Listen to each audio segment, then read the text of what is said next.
Hello, my name is Yang.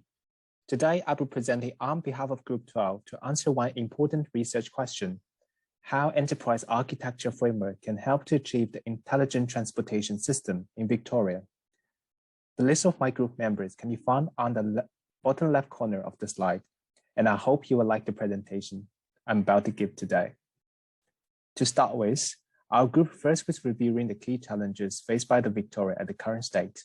So based on our research, we propose a model for applying the Zatchman framework for ITS implementation and has used the Michigan Department of Transportation case to demonstrate how the Zatchman framework can support the implementation of ITS.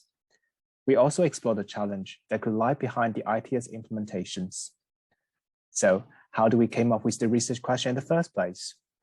An investigation into Melbourne's traffic congestion have found that the city's growing population had seen speed slow on our roads and freeways, with gridlock expected to get even worse in the coming years. In order to relieve the traffic pressure, Victoria needs to transform a transportation system to make it more intelligent. Intelligent transportation system provides a safer, more efficient, and environmentally sustainable transportation network for all public and private modes. Although the concept of ITS is not new to Victoria, it has not been standardized in many ways. Besides, our group believes that Zatchman framework is an information system enterprise architecture that provides a classification method to support complex system integration that can help to standardize the ITS in Victoria. Therefore, this study aims to address the following question: how enterprise architecture framework can help to achieve the intelligent transportation system in Victoria. There are two main challenges currently facing the Victoria transport system. The first is a lack of a holistic management overview resulting in congestion, and the second is poor data integration between operators and DOT. Starting with the first challenge, deteriorating traffic congestion and road conditions are likely to cost each Victorian $1,700 per year.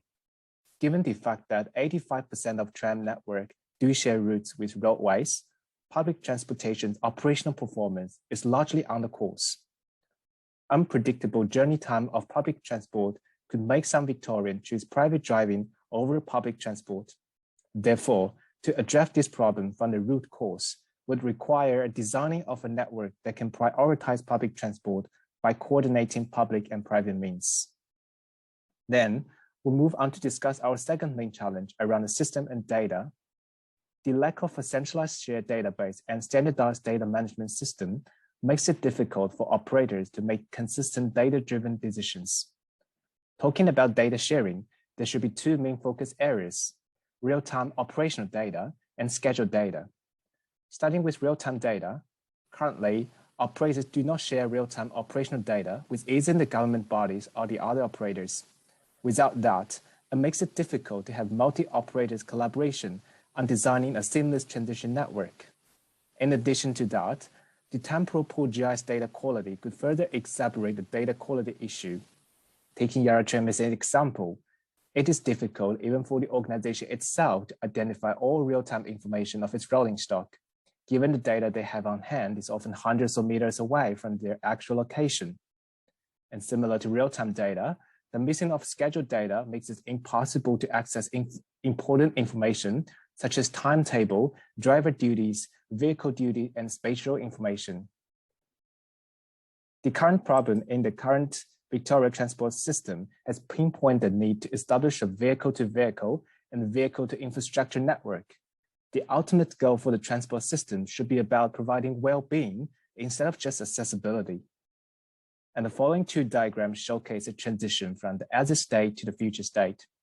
As shown in the diagram, in the current state, the automatic vehicle monitoring system of different operators only share information in a single pathway, and any data sharing rules are dependent on the agreement between the two parties. And then in the to-be model, the DOT could establish a centralized database, which firstly serves as a data repository for operators before being viewed by other operators. The benefit of this is to standardize the data sharing rules and standards, which avoid further confusion and incompatibilities. The concept of open data sharing has brought us to the concept of ITS. So ITS is basically comprehensive transportation management and service system, combining advanced technology and the conventional transportation context.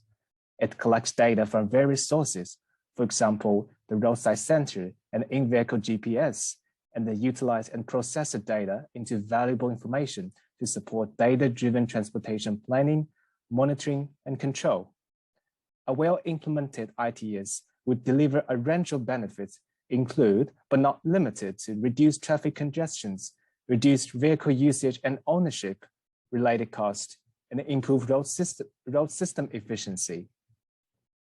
Basically, most ITS architecture around the world are multi-layered with a set of interconnected components focusing on the following four aspects. The enterprise view focuses on organization and users participating in the ITS and their relationship, as well as their interrelation with the physical objects, where the physical object can refer to systems, centers, and personnel. The functional view would focus on the functionalities required to fulfill their user needs, and the physical views focus on the deployment of those functionalities and how they would connect it to the physical objects. Lastly, the communication view refers to the implementation solution for system flow among physical objects. On the other hand, the judgment framework provides a taxonomy for enterprise to evaluate their existing architectural components. It aims to address different stakeholders' concerns with a two-dimensional classification model represented in a 6x6 matrix. The 6 rows in the model represent different perspectives of the stakeholders. Besides, the 6 columns represent the architectural viewpoints of each stakeholders. We then draw a cross-sectional study between the ITS and the judgment framework. We find that ITS do share great similarities with the 4 views with the judgment framework. The table lists common views and relevant stakeholders between ITS and judgment framework. As discussed previously, having a centralized database would allow the PTV community to share real-time operational data consistently. We have seen from the Victoria Transportation Strategic Plan 2021 that ITS transformation has been on the department's agenda. Therefore, our discussion will start from the architect and designer view in judgment. In what column, the IT specialist at DOT will start with modeling a framework that provides the views of all shared information and their relationship. The how column tells the data exchange pattern, define data quality and rules, and make sure they can associate with the business rules. One of the most important is the who column, as it is to determine the access privilege constraints of different operators by their roles and functions based on DOT requirements. The when column defines the traffic routes and time interval for passing checkpoints. The why column provides an alert-based response mechanism, such as having detailed incident and route level performance data when reliability underperforms certain targets. The next builder view involves operator system analyst. Builders are concerned about the physical constraint imposed by the present technology during system development, which may result in physical model and solution development. Builder should first establish the DB and its data type, then examine the primary and foreign keys to ensure the data is normalized for fast searching, sorting, and indexing. The how column indicates the technology's application to the operation-specific platform, such as Maximo, SQL, in the operation fields. In the where column, the builder must provide a precise definition of its software and hardware. The who column contains several operator access privileges and tasks. The time column focuses on how the builder must decide the triggered events for certain platform occurrence. The why column defines what the operator's analyst must validate the sequence of the sequential chart to implement the business rules. In the implementer's view, IT developers represent implementers who are responsible for the system implementation and deployment. The corresponding column describes a specific data type, programming language, integration with DOT, authorization and authentication of operators, procedure definition, and reflection on business rules of upper level views. The user view represents the views of the functioning system in the operational environment. The what column refers to their access to the database. The how and where refers to the design of a module in terms of user interface and adaptability for specific workplace. Security policies with consideration on organizational structure and job hierarchy should be addressed in the who column. When refers to the operational level procedure change. And lastly, why indicates the key matrix to support decision making, which should be visualized in proper format, for example, such as summary table, dashboard, and reports. Then I'll provide a good example of deploying the ITS. The Michigan State has shown how ITS and the judgment framework may aid improving transportation system connection and interoperability. After its ITS proposal was implemented in 2014, Michigan's public transportation has improved. The following view layers describe Michigan State's ITS implementation program. Looking from the architect view, similar to the idea we proposed for the Victorian transportation system previously, the MDOT has also published a statewide strategic project for establishing a centralized data warehouse that integrates GIS, ITS datasets, and asset management. Schema design and data collection frequency are defined in the how column.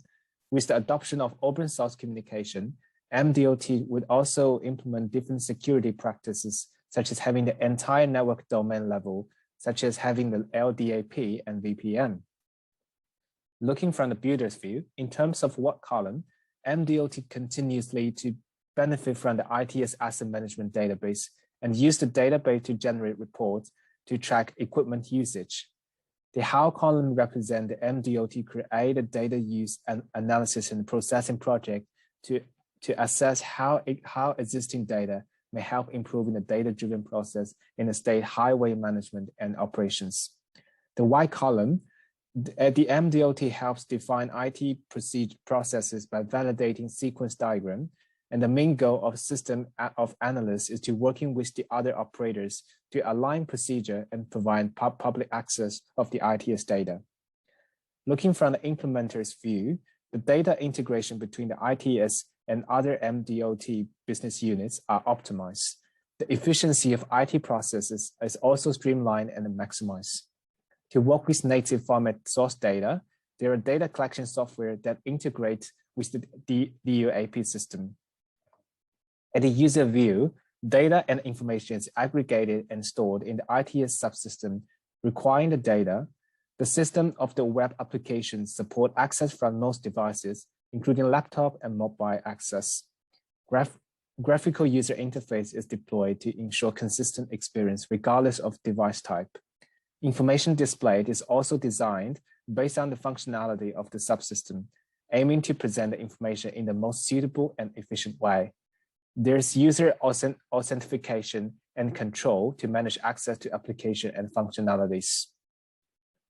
The implementation of the ITS has both positive and potential challenge based on the judgment framework. For benefits, the ITS can help to encourage interoperability of the traffic system by using national data standard under the judgment framework. However, there are also two challenges to consider. The first one is about the ITS transformation, as data quality is not guaranteed, and the practical difficulty of upgrading a century-old system with the least disruption. Specifically, the traffic position system is not perfect due to data processing delay and incompleteness. During the course of its ITS transformation, system upgrade and major occupation work could bring significant disruption to daily operations, such as causing local traffic paralysis. And the second issue is about the judgment framework. The biggest problem of the framework is that it only shows the result of the enterprise architecture reconfiguration without discussing the steps that will require to achieve the future state.